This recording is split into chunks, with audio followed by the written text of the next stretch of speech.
नमस्कार, आप देख रहे हैं महुआ खबर और मैं हूं आपके साथ सचिन राठौर। आप देख रहे हैं हमारा न्यूज़। आपको बता दें, आप देख रहे हैं हमारा खास न्यूज़ बुलेटिन, जिसमें हम आपको बताएंगे उत्तर प्रदेश और उत्तराखंड के अभी तक की तमाम बड़ी खबरें। तो आइए बढ़ते हैं खबरों की तरफ। अयोध्या में गुयाना के उपराष्ट्रपति भारत जगदेव के आगमन से अब पहले महर्षि वाल्मीकि इंटरनेशनल एयरपोर्ट पर तैयारियां तेज कर दी गई है। उनके स्वागत के लिए अयोध्या डिवीजन के कमिश्नर डीआईजी अयोध्या और राज्य मंत्री सतीश चंद्र शर्मा ने पहले ही एयरपोर्ट पहुंचकर व्यवस्था देखी। स्वागत समारोह में बटुकों द्वारा, आपको बता दें, वैदिक मंत्रों के साथ पारंपरिक कार्यक्रम आयोजित किया जाएगा और मंत्री सतीश चंद्र शर्मा ने कहा कि यहां पर गुयाना के उपराष्ट्रपति अयोध्या की इस पवित्र भूमि पर आ रहे हैं। राज्य सरकार ने उन्हें राज्य अतिथि घोषित किया और मुख्यमंत्री के नेतृत्व में मुझे अपने और उनके स्वागत के लिए यहां भेजा गया है।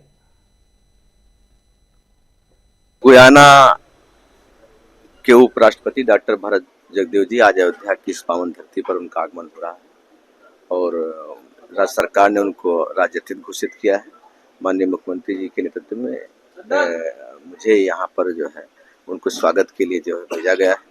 अयोध्या की इस धरती पर लगातार लाखों करोड़ों लोगों का आगमन हो रहा है। राम मंदिर निर्माण के बाद पूरे देश ही नहीं, पूरी दुनिया में राम मंदिर के प्रति उत्सुकता है। जहां भगवान रामलला सरकार जन्मे, वहां पर भव्य राम मंदिर देखना पूरे सनातन संस्कृति मानने वालों की लगातार उत्सुकता बनी है। उसी क्रम में आज यहाँ पर उपराष्ट्रपति जी का आगमन। अभी तो उनका राम जन्मभूमि के लिए उनका कार्यक्रम बना है। अब 1 घंटे लगभग मंदिर में वो रहेंगे, पूजन करेंगे। अध्यक्ष और पूर्व मुख्यमंत्री अखिलेश यादव ने फतेहपुर दौरे के दौरान योगी सरकार के कार्यशैली और प्रदेश की कानून व्यवस्था पर जमकर हमला बोला। वरिष्ठ अधिवक्ता और भूस्वामी जयराज मानसिंह के परियोजना से मुलाकात के बाद आयोजित प्रेस वार्ता में उन्होंने भ्रष्टाचार, अपराध, किसान की बदहाली और धार्मिक अस्मिता के मुद्दों पर बीजेपी सरकार को कटघरे में खड़ा कर दिया। अखिलेश यादव ने कहा कि हथेली गरम, पुलिस नरम अब यूपी सरकार की पहचान बन चुकी है और अपराधियों को सत्ता का संरक्षण मिल रहा है, जबकि पुलिस पीड़ितों को ही परेशान कर रही है। उन्होंने फतेहपुर में जयराज मानसिंह की नृशंस हत्या का हवाला देते हुए कहा कि सत्ता पक्ष से जुड़े लोगों का संरक्षण इस मामले में दिखाया जा रहा है और साथ ही सपा सरकार बनने पर उच्च स्तरीय जांच कराई जाएगी। धार्मिक अस्मिता पर बोलते हुए उन्होंने शंकराचार्य से जुड़े विवाद का जिक्र भी किया और कहा कि संगम की धरती पर शंकराचार्य का अपमान पूरे सनातन संघ का और सनातन धर्म का और सनातन समाज का अपमान माना जाएगा। किसानों की समस्याएं, खाद की किस्सत और साथ ही किल्लत के साथ साथ चोरी, महंगाई, बिजली दर, स्वास्थ्य व्यवस्था और डिजिटल सुरक्षा में सरकार की नाकामी दिखाई दे रही है। वाले लोग इतना झूठ बोलते हैं, इसकी कल्पना नहीं कर सकते। एआई पे भाषण दे रहे हैं हमारे मुख्यमंत्री जी। एआई का क्या जानते, जो मोबाइल नहीं चलाता वो एआई क्या जानेगा। अगर एक ऐप भी डाउनलोड कर ले तो हम मान जाएंगे। आजा किसी चैट जीपीटी से पता कर लो।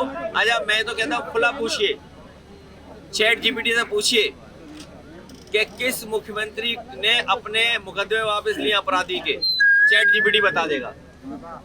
आप पता करिए, कोई लड़का डाल ले, चैट जीपीटी बता देगी। ये तो एक का ऐप है एआई का, तो एक है किसी। लखनऊ में डिप्टी सीएम ब्रजेश पाठक ने कांग्रेस पार्टी की हालिया गतिविधियों को पूरी तरीके से गलत करार दिया और कहा कि जनता उन्हें कड़ा जवाब देगी।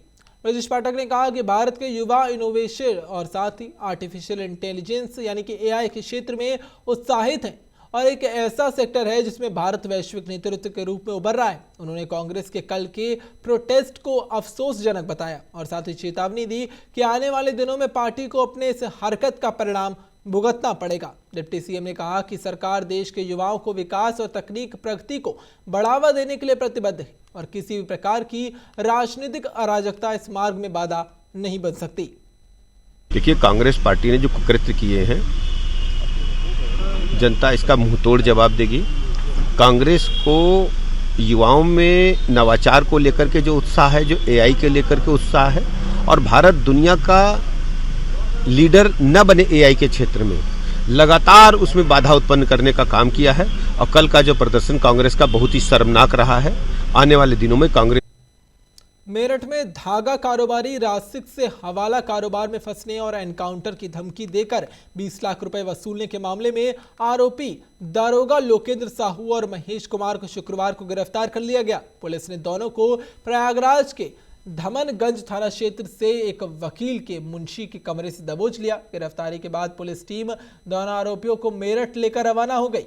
मामले में आपको बता दें कि एसएसपी अवनीश पांडे के निर्देश पर जांच कराई गई थी और जांच में आरोप सही पाए जाने पर भ्रष्टाचार अधिनियम के तहत एफआईआर दर्ज करा ली गई।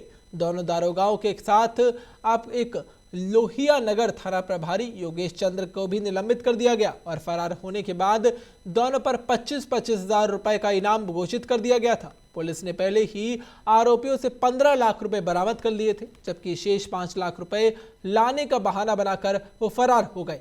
आरोपियों ने हाईकोर्ट में एफआईआर दर्ज निरस्त कराने की याचिका भी दायर की थी और पुलिस अब फरारी के दौरान मिले संरक्षण और अन्य संलिप्त लोगों की जांच कर रही है। जौनपुर में पुलिस अधीक्षक कुंवर अनुपम सिंह ने बड़ी प्रशासनिक कार्रवाई करते हुए 8 पुलिसकर्मियों को निलंबित कर दिया। ये कार्रवाई लंबे समय से ड्यूटी पर अनुपस्थित रहने के आरोप में लगाई गई और साथ ही निलंबित किए गए कर्मियों में 3 मुख्य आरक्षी, 4 आरक्षी और 1 अनुचर शामिल है। बताया जा रहा है कि ये सभी कई दिनों से बिना सूचना के ड्यूटी पर उपस्थित नहीं थे और साथ ही विभागीय स्तर पर जांच के बाद एसपी ने सख्त रुख अपनाते हुए निलंबन का आदेश जारी कर दिया। इस कार्रवाई के बाद पुलिस महकमे में हड़कंप मच गया और सूत्रों के अनुसार एसपी ने स्पष्ट संदेश दिया कि अनुशासनहीनता और लापरवाही किसी भी सूरत में बर्दाश्त नहीं की जाएगी। पुलिस अधीक्षक ने कहा कि विभाग में अनुशासन बनाए रखना सर्वोच्च प्राथमिकता है और जो भी कर्मचारी अपनी जिम्मेदारी का निर्वहन ठीक से नहीं कर पाएंगे उनके खिलाफ कड़ी कार्रवाई की जाएगी। इस कदम को विभाग में जवाबदेही सुनिश्चित करने की दिशा में महत्वपूर्ण माना जा रहा है। इसमें हम देख सकते हैं कि लगातार जहां एक तरफ देखा जा रहा है कि राज्य सरकार एक तरफ जहां पर बहुत ही ज़्यादा स्ट्रिक्ट दिख रही है, तो अब वहां जौनपुर में जो एक ये बड़ा फैसला लिया गया जहां पर एक साथ ही इतने सारे पुलिसकर्मियों को निलंबित कर दिया गया। ये अपने आप में एक बहुत बड़ी चीज़ है और ख़ासतौर पर साफ तौर पर एक संदेश भी है कि कैसे अगर कोई काम नहीं करेगा, अनुशासनहीनता कहीं देखी जाएगी तो निलंबन कोई बड़ी चीज़ नहीं है। और साथ ही देखा जा रहा है, आपको बता दें कि 8 जो पुलिसकर्मी हैं उन्हें निलंबित कर दिए गए साफ तौर पर, जो एक बाकी पुलिसकर्मियों के लिए भी संदेश है कि अनुशासनहीनता नहीं करते हुए और साथ ही काम से सही तरीके से काम किया जाए। आपको बता दें कि पूरे पुलिस महकमे में इसे लेकर हड़कंप मच चुका है और साथ ही एसपी ने साफ तौर पर निर्देश जारी कर दिए कि और अगर कोई भी अनुशासनहीनता करता है तो उसके खिलाफ भी कार्रवाई की जाएगी। आपको बता दें कि जौनपुर के एसपी ने ये बड़ी कार्रवाई की है, जिसके बाद अब देखा जा रहा है कि पूरे राज्य में एक तरीके से 8 पुलिसकर्मियों को निलंबित कर दिया गया। इसके बाद एक बड़ा संदेश क्या है बाकी पुलिसकर्मियों को और बाकी सभी डिपार्टमेंट्स को भी कि कैसे इसमें अब ड्यूटी पे अनुपस्थित रहने से पूरी कार्रवाई की गई है। और साथ ही देखा गया कि जानकारी बहुत जुटाई गई, पहले फिर पता किया गया, लेकिन उसके बाद इन 8 जो कर्मचारी जो पुलिसकर्मी थे खासतौर पर उन्हें निलंबित कर दिया गया है। ये खबर आ रही है बागपत से कि बागपत से इस वक्त की एक दर्दनाक सड़क हादसे की खबर सामने आ रही है, जहां पर शहर कोतवाली क्षेत्र के दिल्ली सहारनपुर हाईवे पर तेज रफ्तार स्कॉर्पियो कार ने एक छात्र को कुचल दिया, जिससे उसकी मौके पर ही जान चली गई। मृतका की पहचान काठा गांव निवासी जीएनएम छात्रा अंशु के रूप में की गई और प्रत्यक्षदर्शियों के अनुसार स्कॉर्पियो कार तेज गति से आ रही थी और साथ ही अनियंत्रित होकर छात्रा को टक्कर मार दी। टक्कर इतनी भीषण थी कि अंशु ने घटनास्थल पर ही दम तोड़ दिया और हादसे के बाद मौके पर अफरा तफरी मच गई और स्थानीय लोगों की भीड़ जुट गई। सूचना मिलते ही पुलिस मौके पर पहुंची और शव को कब्जे में लेकर पोस्टमार्टम के लिए भेज दिया गया।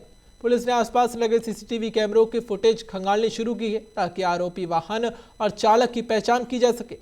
फिलहाल पुलिस मामले की जांच में जुटी है और फरार स्कॉर्पियो चालक की तलाश की जा रही है।